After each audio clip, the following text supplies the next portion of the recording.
中国外交部的例行记者会上出现超尴尬一幕，发言人面对犀利提问时，竟如同泼妇骂街般失态怒呛，让全场愣住。而几乎同一时间，半个地球外的南美洲发生了一场大胆的军事行动，美军突袭委内瑞拉，活捉了该国领袖马杜罗。这起行动不仅让中国制防空雷达系统集体失灵形同虚设，更引发了国际间对美国此举正当性与国际法争议的热烈讨论。一边是北京外交部对日本参议员访台问题气急败坏却答不出话，一边是华盛顿大动干戈跨境拘捕他国元首。这些看似不相干的事件背后透露出怎样的国际角力与角力呢？今天我们就来深入聊聊这几件大事的来龙去脉，以及其中隐含的玄机。故事要从一位特别的访客说起，他叫石平，是日本维新会的新科参议员，日本参议院议员，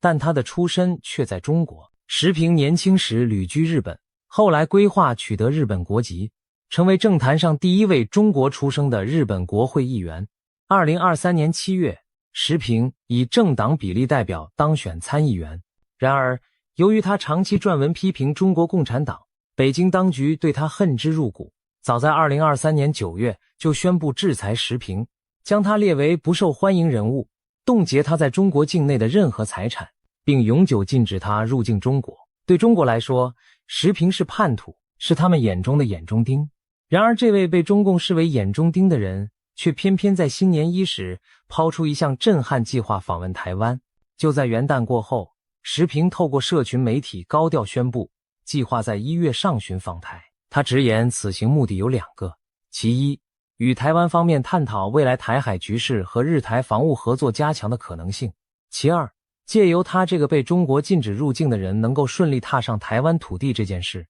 向全世界证明台湾是一个与中国无关的独立国家。这番宣誓可谓戳中了北京当局最痛的神经，等于当众揭穿了中共所谓台湾是中国一部分叙事中最大的破绽。如果台湾真属于中国，为何中国封杀的叛徒能自由进出台湾？台湾的大门明明不归北京管，石平一句话就将这个道理挑明。消息一出，两岸三地舆论顿时沸腾，许多人都关注着北京将作何反应。1月5日，在北京的中国外交部例行记者会上，终于有人把这个敏感问题直接抛给了发言人。来自日本东京电视台的记者毫不客气，直球提问：中国禁止石平入境，但石平参议员现在却要访问台湾，中方对此有何评论？这问题问得直接且尖锐，等于要北京承认台湾大门不受其控制的事实。面对众多中外媒体镜头，中国外交部发言人毛宁一时间愣住了。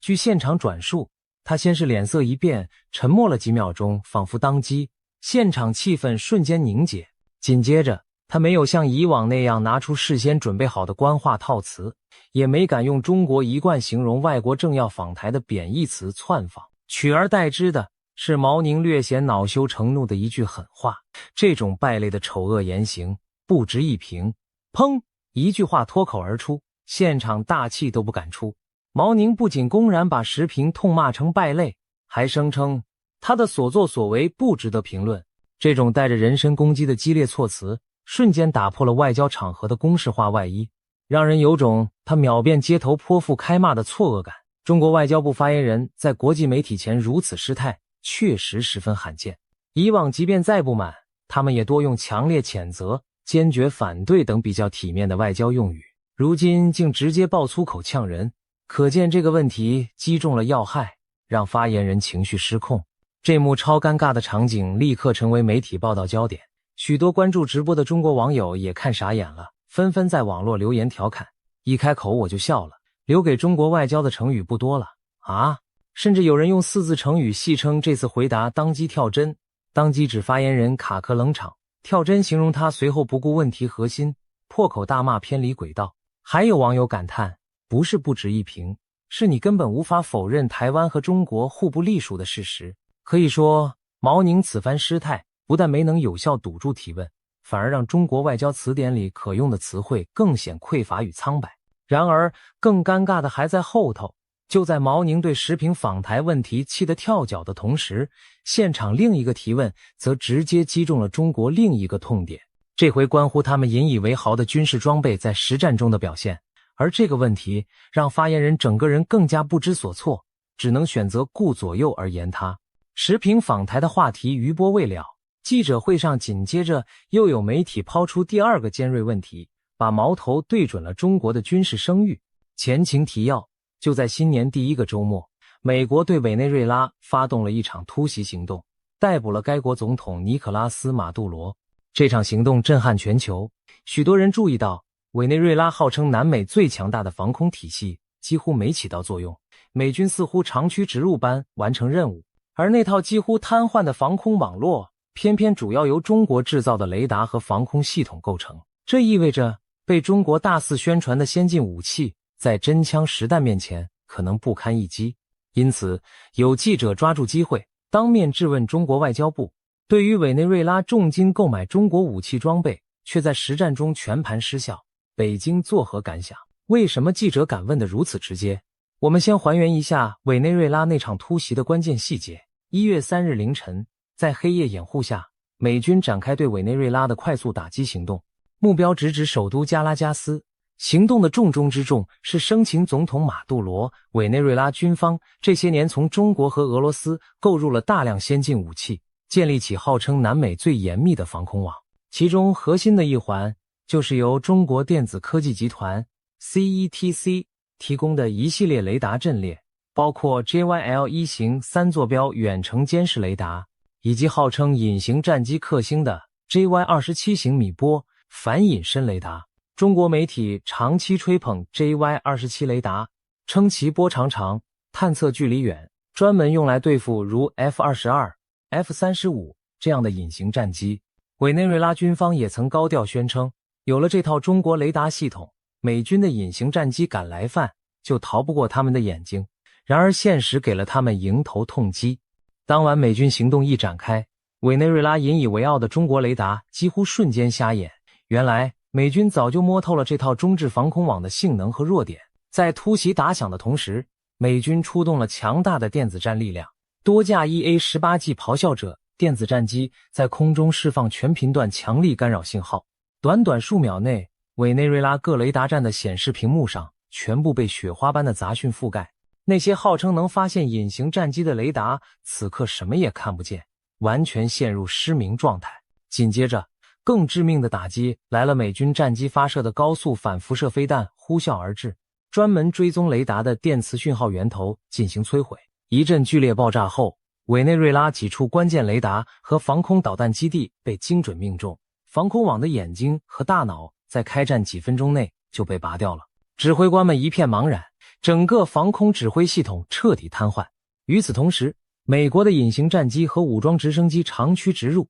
在委内瑞拉领空中几乎如入无人之境，快速打击预定目标。不到1天时间，马杜罗总统夫妇就在这场迅雷不及掩耳的突袭中被逮捕，美军将他们押解出境，带往美国。这场行动的高效与干净利落，令全世界为之震惊。这次突袭的结果很快成为各国军事专家的热议话题。委内瑞拉花了那么多钱从中国买先进雷达、防空导弹，号称打造了铜墙铁壁般的防空盾，怎么说贪就贪？美军几乎零损伤就完成了任务，这岂不是打脸中国军工的宣传？正因如此，1月5日的中国外交部记者会上，来自日本的记者才会紧追着问出那个尖锐问题。委内瑞拉采购了大量中国武器装备，但在美方攻击中似乎毫无作用。中方有何评论？这问题可谓逼北京正面回答中国武器不顶用的难堪现实。现场所有人的目光再次投向发言人林健。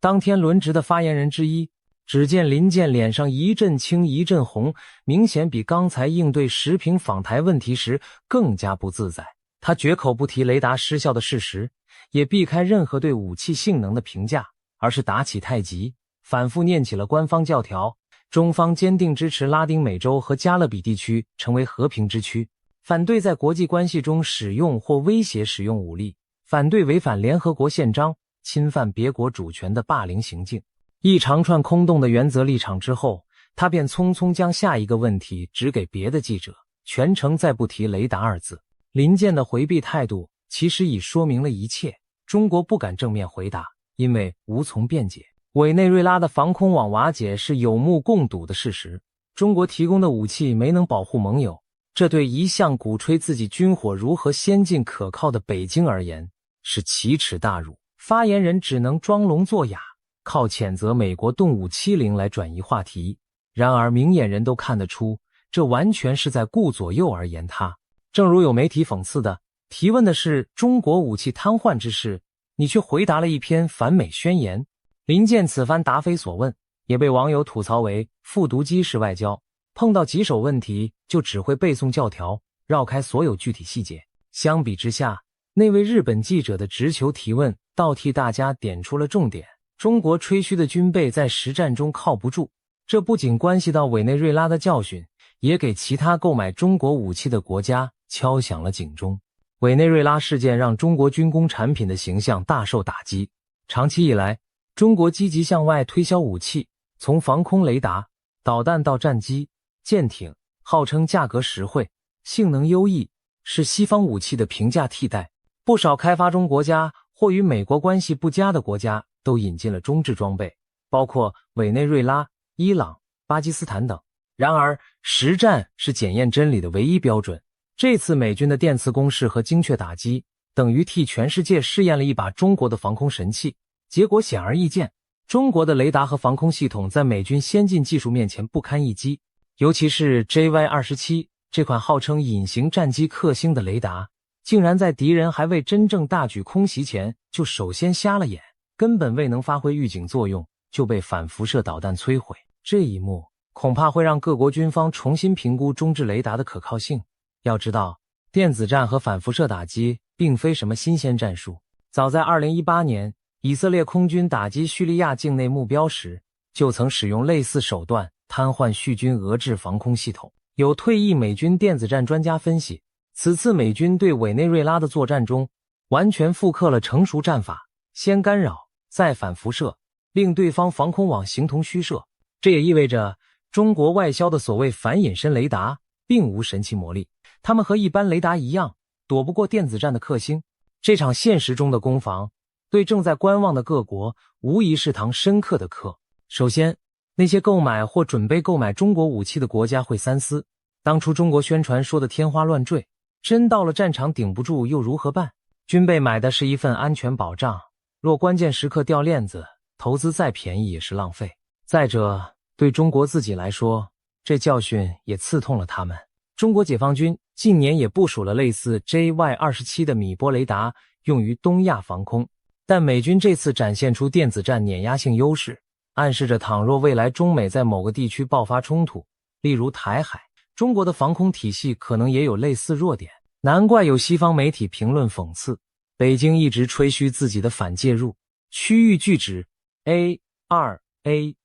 防御多么强大。如今看来，美军依然有办法让中方雷达变成睁眼瞎，撕开防空网的口子。这话或许说得早了些，但委内瑞拉这件事起码证明中国武器并非战无不克。对台湾而言，这起事件同样发人深省。有人指出，马杜罗被生擒的过程让人联想到台湾长期担忧的斩首行动。中国若对台动武，可能会试图透过瘫痪指挥通讯、突袭领导中心来迅速夺权。而台湾的防空雷达和飞弹阵地能否顶住解放军的第一波攻击，是生死存亡关键。现在目睹中制雷达在电子战下如此脆弱，台湾更应该强化自身的电战防护与备援能力，避免重蹈覆辙。同时，反过来看，这次行动也暴露了中方装备的技术弱点，未尝不是提供给台湾和友军的一份参考资料。例如，如何利用电子干扰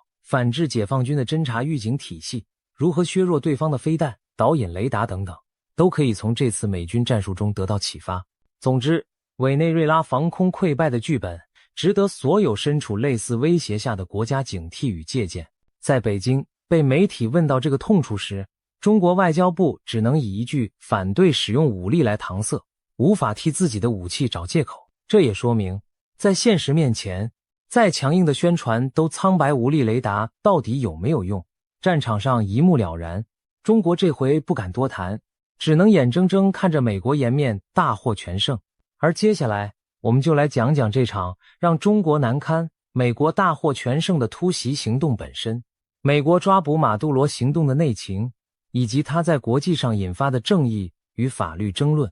2026年1月3日，这天注定写入国际事件簿。就在新年假期刚过的周末清晨，美国对委内瑞拉发动了旷日持久对峙以来最决定性的一击，出动特种部队和精锐空军，突袭拘捕了委内瑞拉总统尼可拉斯·马杜罗。这一消息一出，全世界一片哗然。要知道，马杜罗是执政多年的元首，美军未经任何国际授权，就这样直接动手擒拿他，实属极其罕见的跨境行动。支持者称，美国伸张了正义，终于让一位压迫人民的独裁者伏法；反对者则谴责美国公然违反国际法，是强权霸道的体现。那么，这场抓捕行动究竟是怎么实现的？又为何引发如此大的争议呢？我们从头说起。在许多人还沉浸在新年气氛时，美国的作战部门已经紧锣密鼓地展开行动。根据后续披露的消息，美军选在1月3日凌晨发难，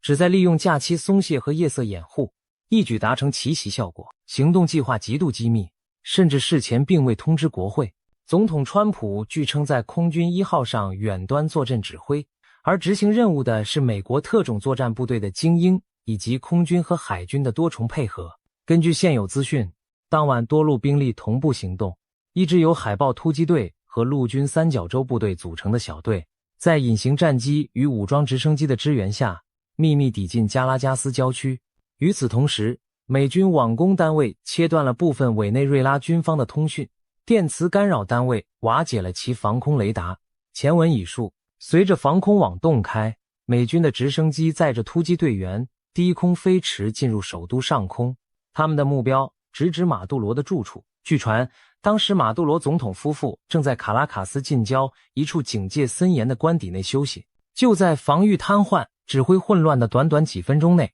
美军突击队乘直升机锁降在官邸附近，与少数中尉发生了短暂交火。由于出其不意且兵力悬殊，总统卫队很快溃散。马杜罗和夫人几乎还没完全反应过来，就被全副武装的美军士兵控制，带离了住所。随后，等在一旁的美军直升机立即起飞撤离，将这对落网的贵宾迅速转移到海岸附近的一艘美国军舰上。整个抓捕过程用迅雷不及掩耳来形容毫不为过。从美军发起进攻到马杜罗被押离国境，不过几个小时而已。委内瑞拉方面虽然也试图进行拦截和反击，但因指挥中枢已被斩首，军队陷入群龙无首的混乱，没能组织其有效的反制。就这样，执政将近10年的马杜罗总统在新年的第3天便突然成了阶下囚，被美军带到了大洋彼岸。这近乎电影般的行动结果震撼了委内瑞拉国内外，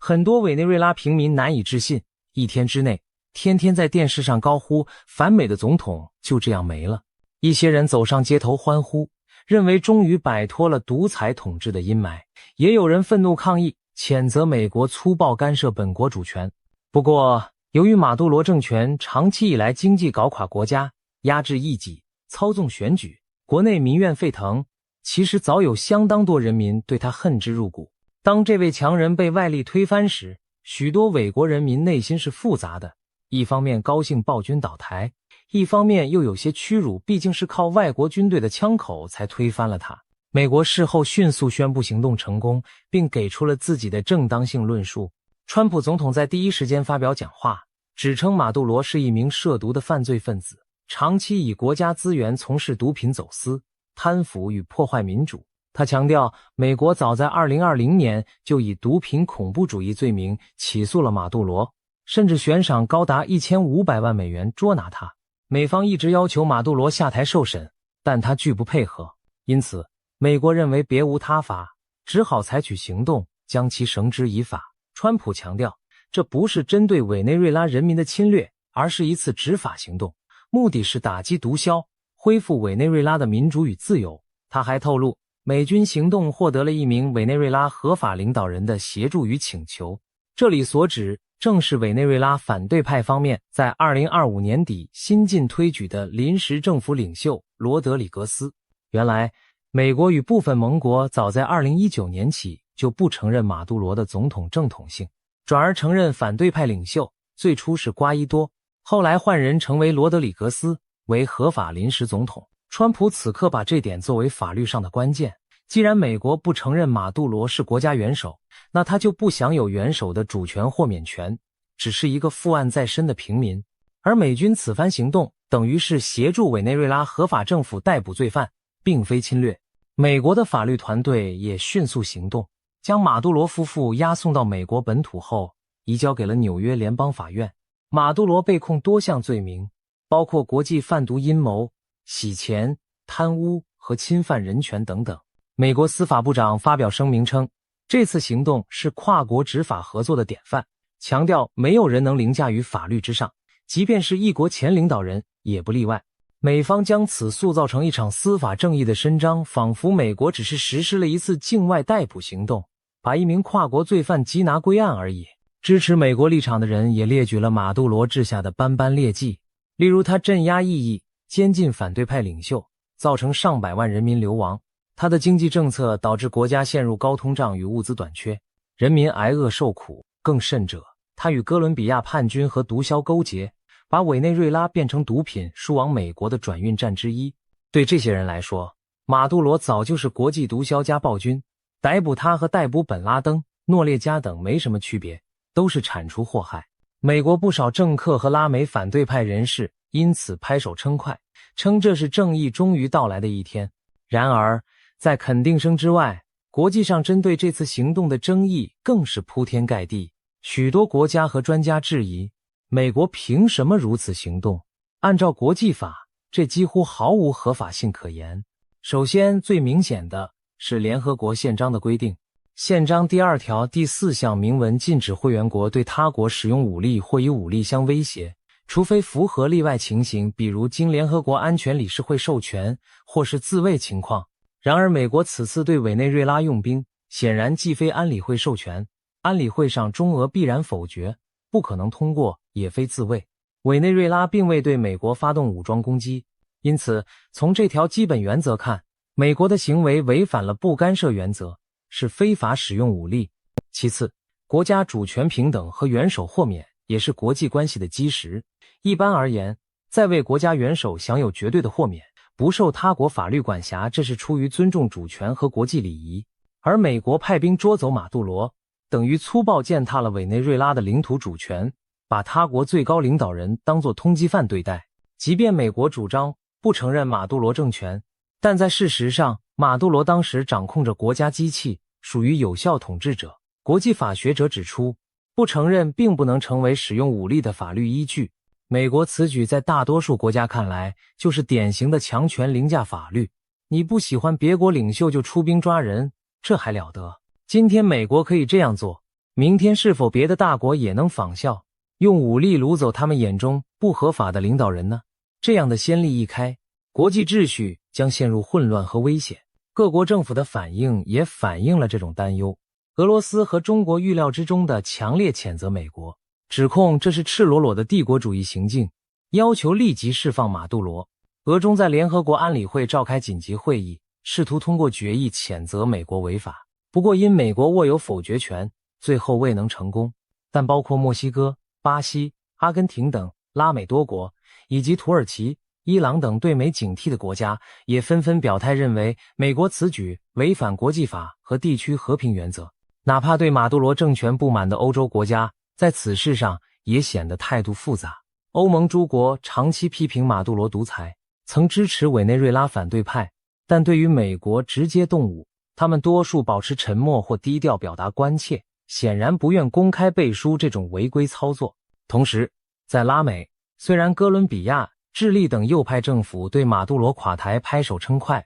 但也没有谁公开支持美军介入，毕竟这涉及人人自危的主权问题。曾几何时，美国在拉美搞政变、出兵干涉的黑历史不少，拉美国家普遍对此敏感。美军这次动作之大，更引得一些拉美人担心，下一个会不会轮到我们？联合国秘书长也发声表示，对事态高度关切，强调维护联合国宪章的重要性。国际法专家们在媒体上展开热议，有的说这几乎是法外绑架，美国把自身国内法强加到国际上来，是违法的。也有的讨论美国是否在曲解人道干预或责任保护的概念，但多数认为不适用，因为这不是为阻止种族屠杀之类，而更像执行自身的反毒司法。还有人提起历史上的类似案例，1989年美国入侵巴拿马，逮捕当时的独裁者诺列加将军就是一个前例。当年老布希总统下令出兵巴拿马，抓捕涉嫌贩毒的实权领袖诺列加，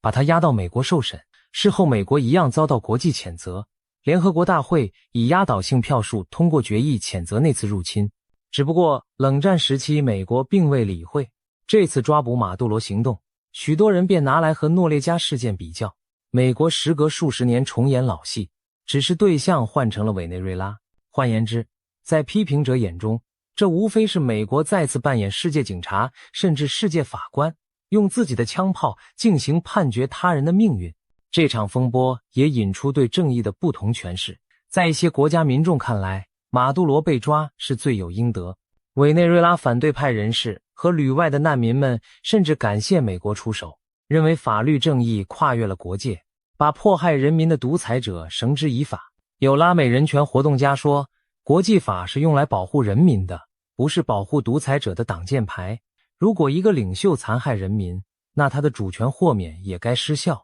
这种观点认为，美国的行动虽不合传统国际法，却实现了某种更高层面的正义，就像是结果正义战胜了程序正义。毕竟马杜罗确实劣迹斑斑，把他抓起来接受审判，对委内瑞拉人民是好事。持这种看法的人把美军行动比作是警察越界追捕逃犯，尽管程序上存疑，但如果逃犯实在十恶不赦，也就认了。然而更多的声音则担心长远影响，因为国际关系不同于国内法，没有一个超然的世界政府来专司执法。国际法之所以强调不干涉内政和主权平等，就是怕强国任意打着正义旗号处罚弱国，如果纵容这样的先例，未来势必被滥用。一个残酷的事实是，正义有时由强权来定义。美国认定马杜罗是罪犯就出兵抓，那别的强国会不会也寻找他们的马杜罗？举个极端例子，如果某天中国宣称某个他不承认的政权领袖是罪犯，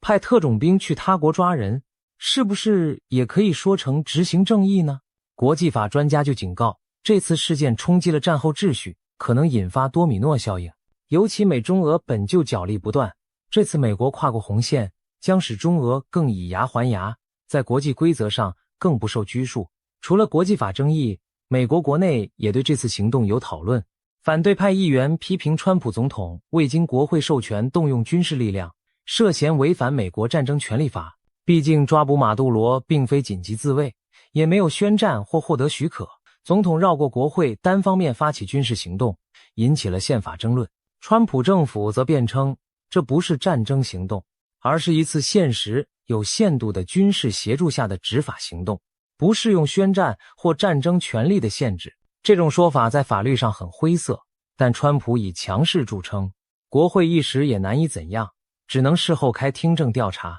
而更值得注意的是，美国在抓捕马杜罗后的态度与后续动作。川普在空军1号上的采访中语出惊人，直接对记者说了一句：西半球是我们的。他不仅炫耀现在委内瑞拉由我们掌控，还点名警告古巴、尼加拉瓜甚至墨西哥等，若不守规矩，可能步委内瑞拉后尘。甚至连远在北欧的丹麦都被他莫名其妙地点到，也许是在影射格陵兰或其他事物。川普的强硬表态引发更多批评者不满，认为这完全暴露了美国出兵的真实意图，不是神魔高尚正义，而是赤裸裸的地缘政治算计，重演门罗主义，要把整个西半球都踩在脚下。果然，没多久俄罗斯总统普丁就讥讽道，现在谁是国际规则的破坏者，不是一清二楚了吗？中国官方媒体也大肆渲染美国如何霸权，试图借此转移自家尴尬。例如，